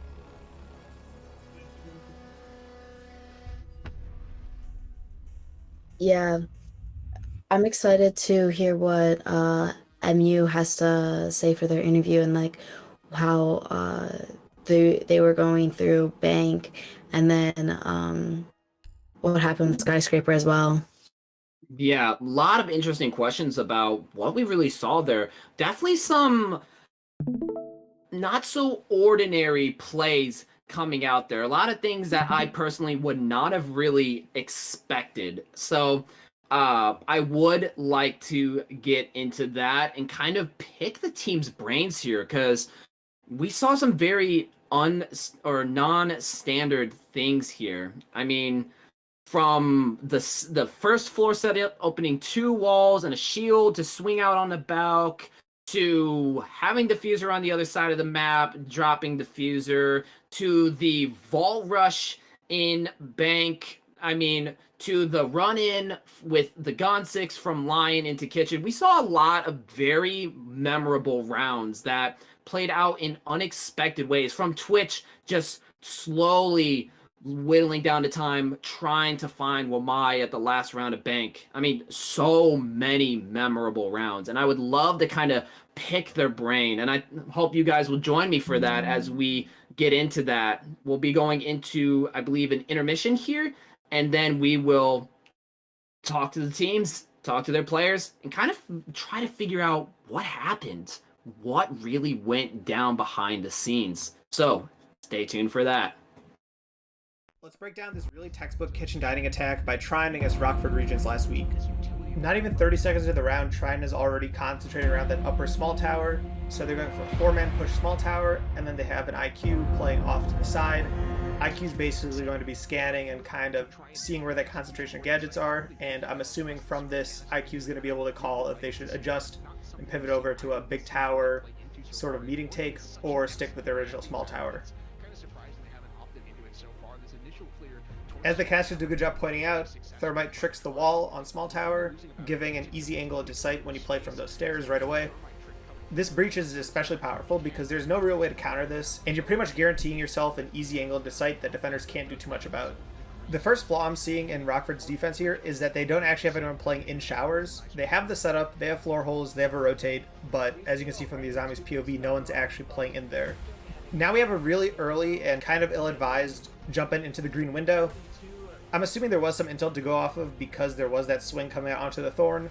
I like to see some tower control, maybe get that stage wall open before you're really pushing in here.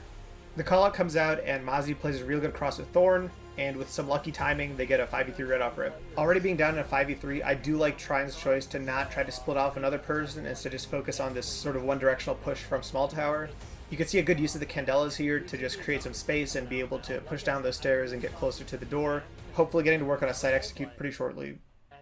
From that door, the Ying's able to pick up a really big kill on the Izami and also get some good damage on the Mazian side. On top of this, the castle getting down means that just by HP, you're already basically looking at a 3v3. Here's the next mistake that Trine makes.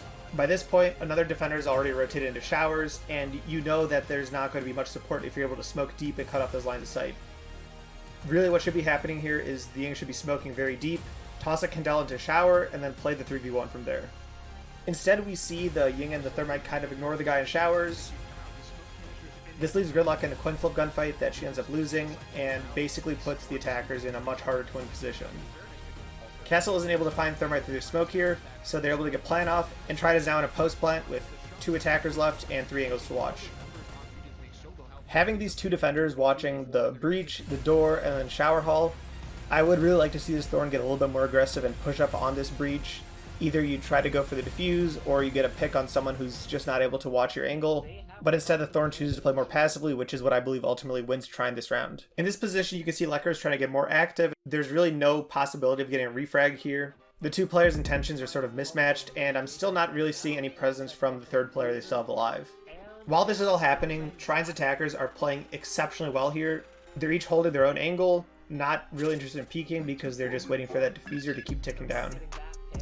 From here in a post-plant 2v2, this is really just a masterclass in how to salvage a round and how to stick to your initial plan that's based on good drone work, good use of IQ, and in general just good team play. Rockford did end up winning this match last week, advanced to the round of 16, and I'm really excited to see how Rockford will fare against these more team-oriented, higher division teams. Let's break down this really textbook kitchen dining attack by Trine against Rockford Regions last week. Not even 30 seconds into the round, Trine is already concentrating around that upper small tower, so they're going for a 4-man push small tower, and then they have an IQ playing off to the side. IQ is basically going to be scanning and kind of seeing where that concentration of gadgets are, and I'm assuming from this, IQ is going to be able to call if they should adjust and pivot over to a big tower sort of meeting take, or stick with the original small tower. As the casters do a good job pointing out, Thermite tricks the wall on small tower, giving an easy angle into sight when you play from those stairs right away. This breach is especially powerful because there's no real way to counter this, and you're pretty much guaranteeing yourself an easy angle into sight that defenders can't do too much about.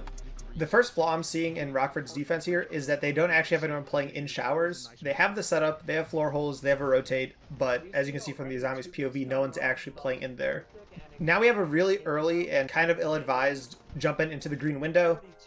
I'm assuming there was some intel to go off of because there was that swing coming out onto the Thorn. I like to see some tower control, maybe get that stage wall open before you're really pushing in here. The callout comes out and Mozzie plays a real good cross with Thorn, and with some lucky timing, they get a 5v3 red off rip. Already being down in a 5v3, I do like Trine's choice to not try to split off another person, instead just focus on this sort of one-directional push from small tower. You can see a good use of the Candelas here to just create some space and be able to push down those stairs and get closer to the door, hopefully getting to work on a side execute pretty shortly. From that door, the Ying's able to pick up a really big kill on the Izami and also get some good damage on the Mozzie side. On top of this, the castle getting down means that just by HP, you're already bait. All right, and we're back. Welcome, ladies and gentlemen. Miami University just taking their win 2-0 on both Skyscraper and Bank here. So, firstly, Juki, I want to say congratulations on the win. That you guys really cleaned it up on the attack. I mean, it was really clean. You were able to pick up your rounds. You stayed consistent on defense, and that's really what matters. Is keeping that consistency. And let me tell you, one thing I liked about how you guys played, you did not give any grounds to KSU. I mean, it was a little different on Skyscraper, but on Bank, I mean, every grounds, every room you could think of, it was all contested. And even if you gave them a little bit of space, you kind of pushed them back in a way that they couldn't really compensate with that. Was that really your game plan in that regard? Was that what you were going for, is to kind of just outright deny any room control? And what happened on Skyscraper? Because you kind of started giving or having a little give on the initial entry. For sure. So on Bank, our strategy is more of like a fall off strategy. It just kind of happened that we were able to get some early picks on them, and they kind of played into our crossfires. But as far as Skyscraper goes, like they were able to take some ground, especially on that one exhibition attack that they won.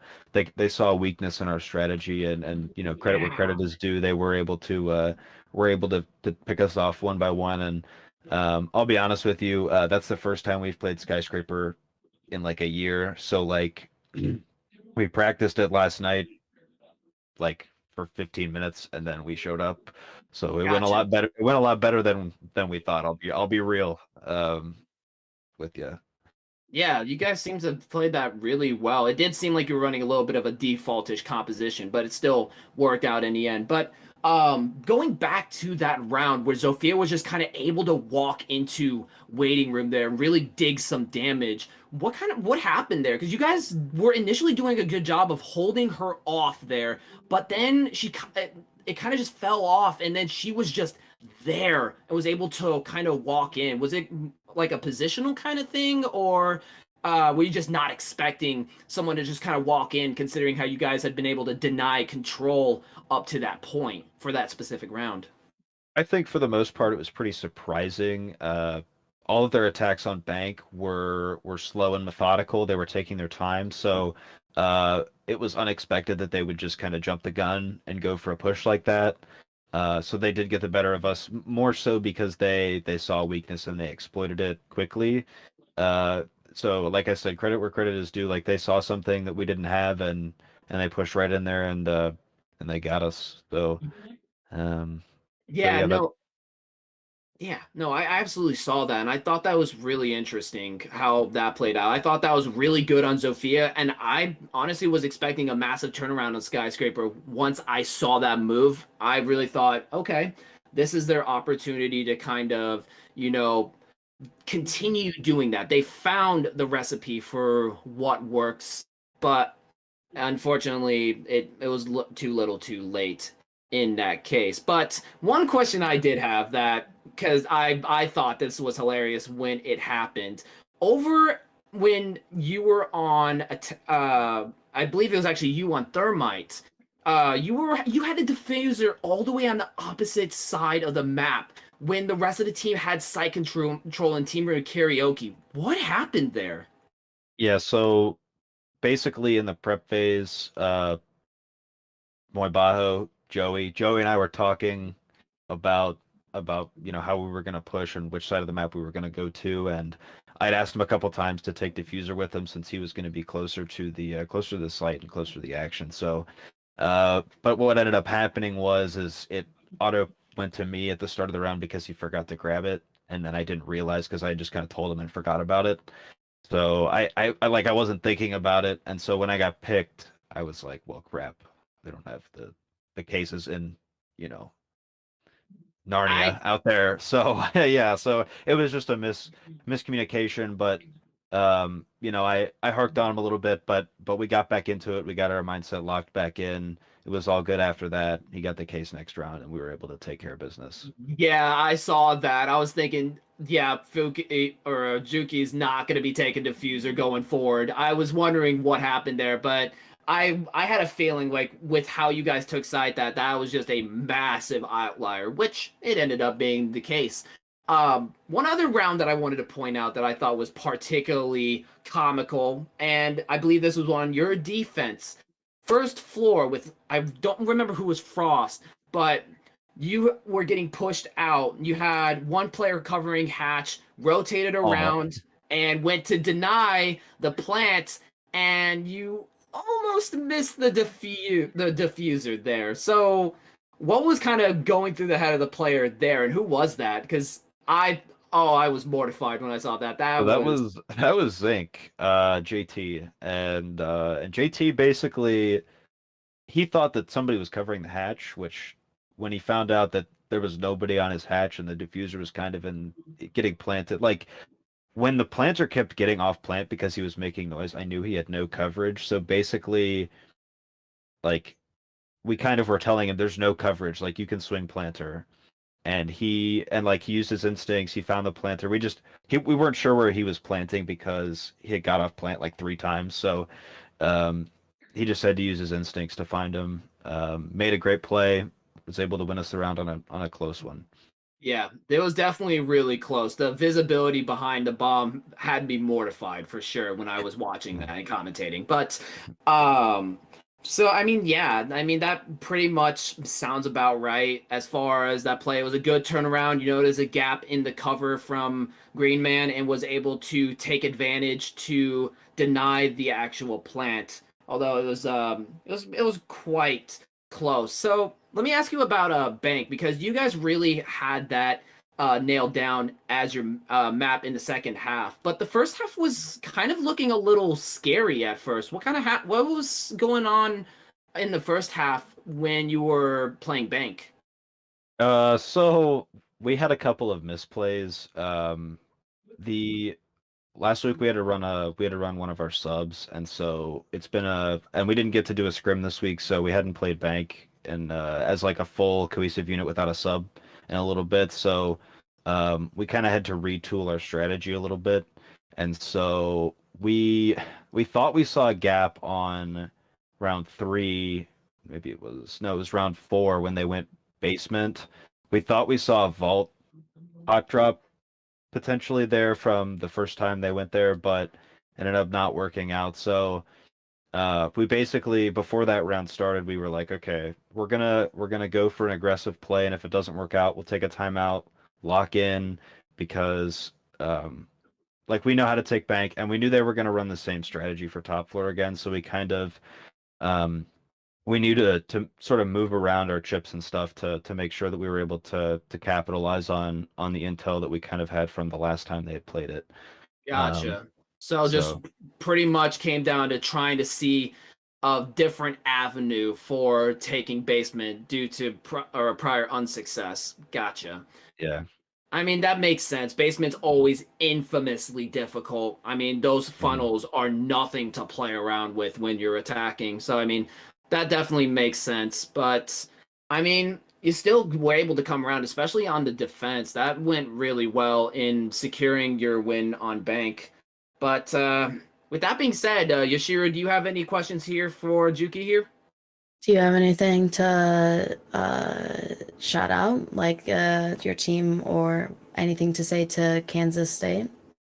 Yeah, great game, Kansas State. I appreciate your time. E Phantom is the GOAT. Maniac is the best IGL I've ever had. Uh, Zink's the best Frost player I've ever seen in my entire life, and Moy Bajo is the best support player of all time. That is all I have to say. Hey, a game ain't possible without its team, right? It's true. It's true. Yeah, but I mean, you guys had a lot of good team play there, so it was clear that the chemistry was there. Although there was some scary points, but hey, Yeah. you know that always happens. Siege is a very unpredictable game. That's usually how it works. Yeah, for sure. For sure. Oh, But and E Phantom's annoying too. I want to say that. Throw that on there. That kid needs to get out of chat. I did see a little bit of all chat back and forth there. I mean, I didn't pay too much attention to it, but I was noticing that there was a little bit of a all chat going on, Some and banter, yeah. yeah, so yeah, I mean that tends to happen. I've seen some crazy all chat comms in my times of casting, so I mean I didn't really notice it too much, but I'm not surprised. But with that being said, once again, Juki, thank you for coming to speak with us on this interview. I really appreciate your time here. Hey, no problem. No problem. You have a good day, and congratulations to Miami University for taking the win. Hey, thank you. Appreciate it. Yeah, of course. All right. With that being said, that is going to be the interview concluded here. And ultimately, that will be the Midwest R6 matchup, Miami University versus Kansas State University. Yashiro, do you have any final thoughts for our audience here before we call it a night? No, it's my first casting, so hopefully I casted well. I appreciated your insights. I think there is definitely potential there. So I wouldn't be too hard on yourself. And I think everyone can give some appreciation to Yashira for her first cast. I am definitely thankful to have you here. I mean, it's not every day that I get a color caster that actually really knows her stuff and is able to communicate that on a higher level that I can kind of bounce off of. It's there's varying levels of casting, and I feel like as far as the quality of commentary on kind of the stakes of what's happening in the game, it's pretty up there. So yeah, I mean, thanks for joining for the first or for your first cast, and I hope it was a memorable one. But with that being said, we are going to be done for the night, ladies and gentlemen. This has been Midwest R6. Thank you everyone for watching. Have a good night, and as always, we will see you in the next time. And with that being said, you are going to be seeing me more in the future. I am fully back into casting. The GOAT is here. The shower curtains are there to stay. I didn't forget that. I still hate you all for that, but still much love in a kind of, love-hate relationship. But with that being said, we're going to get off. Take care, and see you around.